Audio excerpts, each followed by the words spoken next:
Oho, mihin se osui? Eli siis, mihin sä tarvitsit mun apua?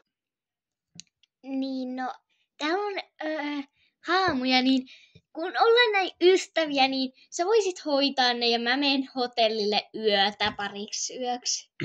Ystäviä? Me oltiin uutisissa töissä pari viikkoa yhdessä. Ja sanot, että me ollaan ystäviä. Me tuskin katsottiin toisiamme silmiin.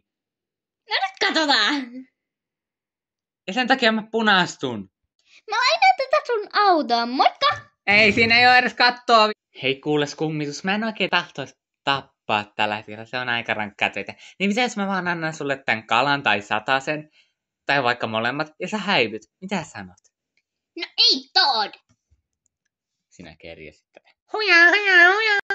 Mä vihaan nunnia. Sä tapoit mun omistajan. Ja nyt sä saat kärsiä. Koiran.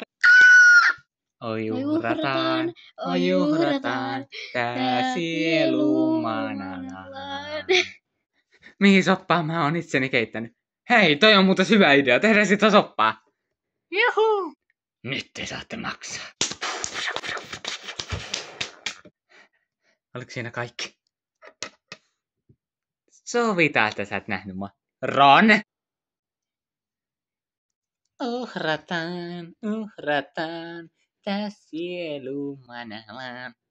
Toi jäi soimaan päähän.